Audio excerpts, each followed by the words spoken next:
Welcome. If you want to change scroll effects on the home screen in Lenovo K6, you have to click and hold screen, tap on preference, and go for home screen settings. Then pick transition animation, and here you get a couple of them. Here you get also the preview how it looks.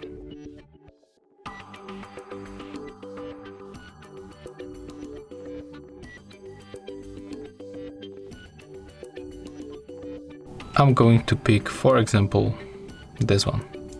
So select, go back, and right now you can enjoy your new transition effects on the home screen.